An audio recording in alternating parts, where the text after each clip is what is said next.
Hi everyone, it's Andrea, and I am thrilled to be here as part of the Shaker collaboration with the creative design team for September of 2022.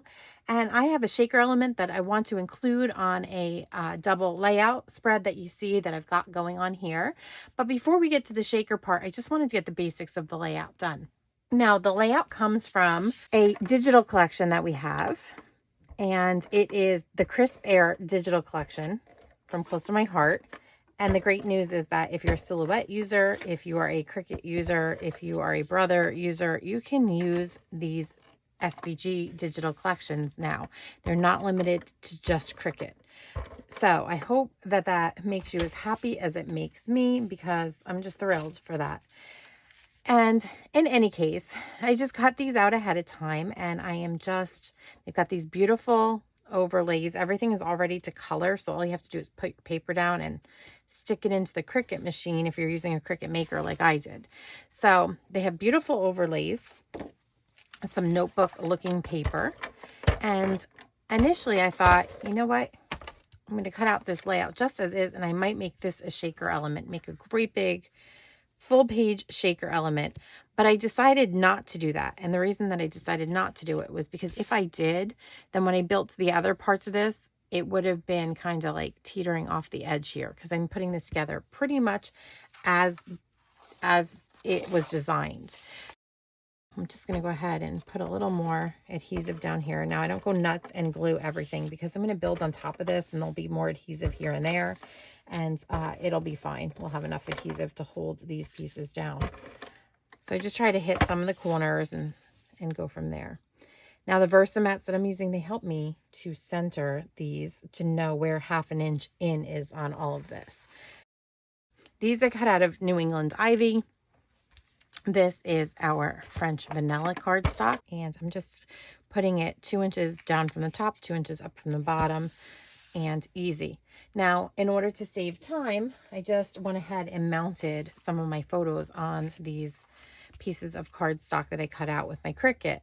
Now that the photos are placed, we're going to move on to embellishing using the little floral designs here that we've cut out of our SVG collection. I'm simply gluing the pieces down in a big cluster around that rose that I've popped up with foam tape. And there we go. We've got a nice little cluster going on there. And so wasn't that a quick and easy put together this side of the page?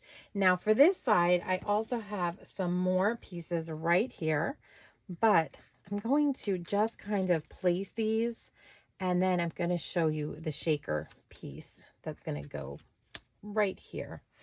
And I think it's a little bit unique and lots of fun. So I hope that you guys like it as well. But let's get to building that. What do you say? I'm just going to loosely tuck these in. And then I have a Friends title that I cut out of one of our new sets of thin cuts.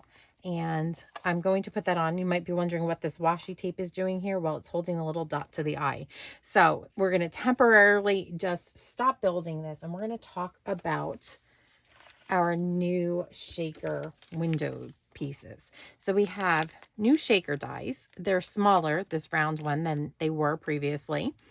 And I thought immediately of the center of a great big sunflower when I saw these. This is the one set, and you can make basic circles, and they're really cute. But this is a little scalloped embellishment, and I figured out that you could probably layer it and create a pretty awesome sunflower. I'm just going to gently move aside and stack up out of the way, stack up those Versamats, and I'm going to bring in my all-purpose mat here. I'm going to use it with the shiny side up, and I'm just going to make sure, let's see, get lots of love. I got to do some cleaning up on here. Just going to open this up for just a bit. And I just have the sunflower shape that, like the layout I cut out of the Crisp Air collection, just wanted to create a little bit of contrast on these sunflower pieces that I've cut out. Now, you're supposed to have 2. They're roughly the same size, and I decided that 2 was not enough.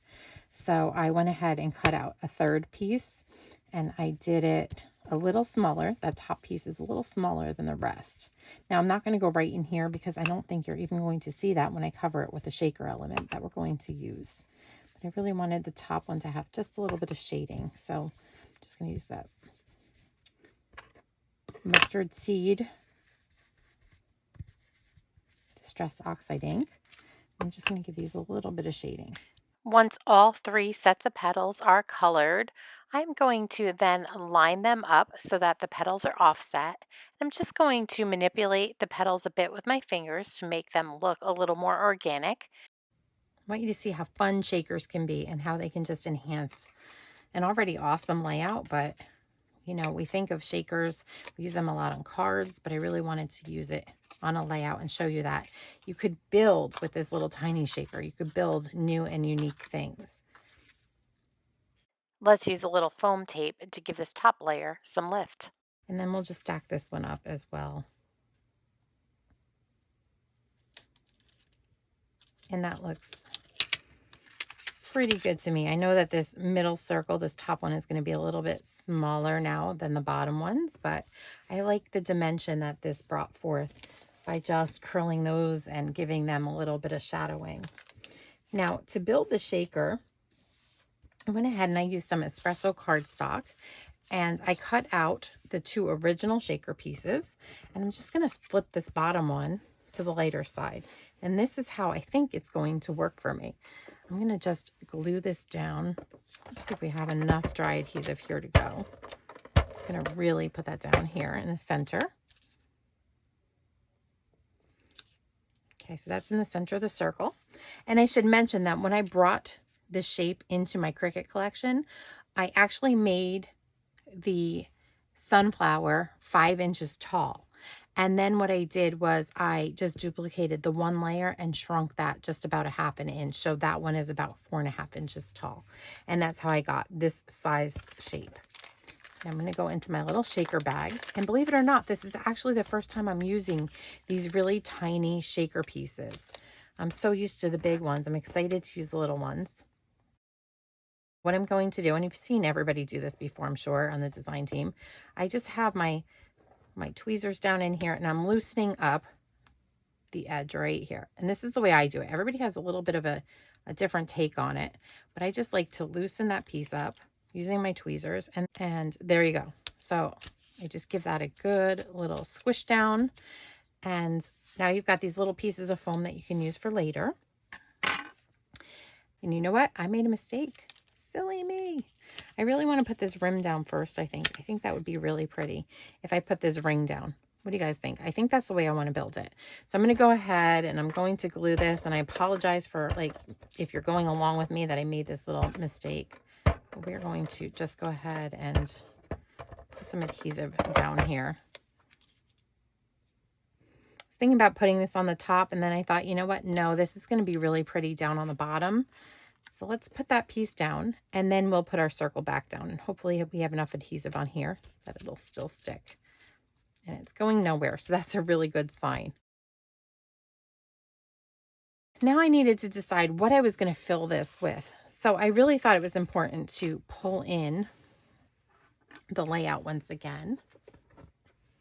I'm going to bring that back into the frame and just see what looks best with this. So I have a few options. I have these clear loose gems here, and they almost look like little diamonds. And I think I definitely want a few of those in here.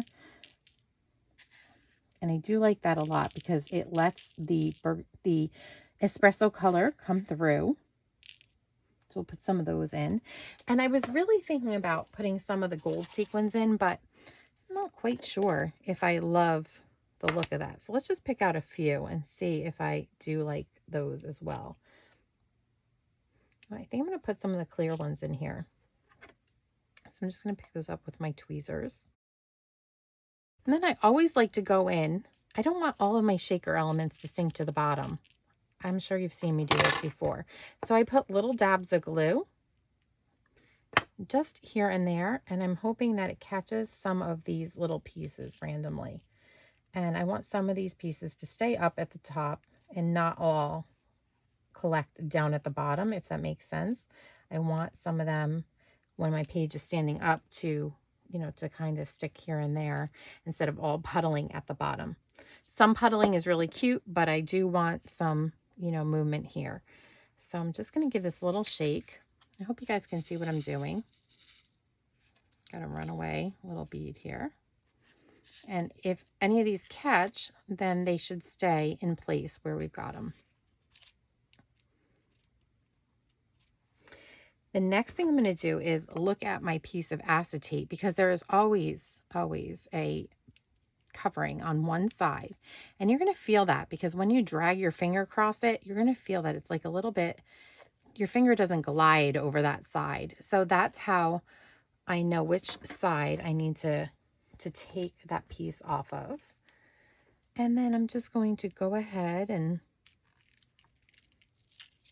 lift away the protective coating.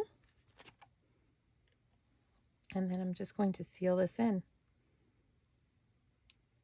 So I've now laid down the acetate on top of this rim here.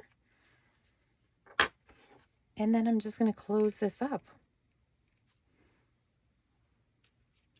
Now, the best way to do this is to use some liquid glass. I don't know if I have a pin down here to get my liquid glass started again. So I'm just going to actually use a little dry adhesive. Once again, my tape runner, and that will work fine. I don't find that the mono glue dries as well. It takes a long time for it to dry. So I do prefer to put some dry adhesive or some liquid glass when I'm putting things onto the acetate. Just find it helps to hold it all a little better. And I just love how that brought the center of this shape to life. I hope you guys like that too. And so now it's just a matter of simply arranging some of these flowers here. Now I just want this to be a beautiful cluster that kind of goes from top to bottom. And I'm also going to glue down that Friends title that we've cut out of our new thin cuts. And let's lift up this layout because I want you guys to see that shaker. I do have my base adhered to my Versamat just a bit, but look at how fun that is. So my mind is just going a mile a minute with all the flowers that we might be able to create just by changing up the colors here. I had also thought, you could always size down the flower petals and tuck them so that they're a little bit closer, and then they'd work beautifully on a card. But for this layout, I thought the big, bold sunflower shaker would just be gorgeous, and it didn't disappoint. So here we are. I hope that you guys like this layout as much as I do, and that shaker. It's a wow on the page. So thanks for watching, and I will have the entire playlist so that you can hop along to the rest of our creative design team's videos as we go through the week. And don't miss any of them if you're in for a whole bunch of shaker fun. Before you go, I want to talk to you just for a moment about our 31 Days of Christmas cards with the creative design team. We've opened up registration for this event that runs all October long, class each day during October. We have early bird pricing right now. It's only $31.95, and I will put the link and the details down below. Always, thanks for watching. And if you've not yet done so, please consider becoming one of my subscribers by clicking that circle right there.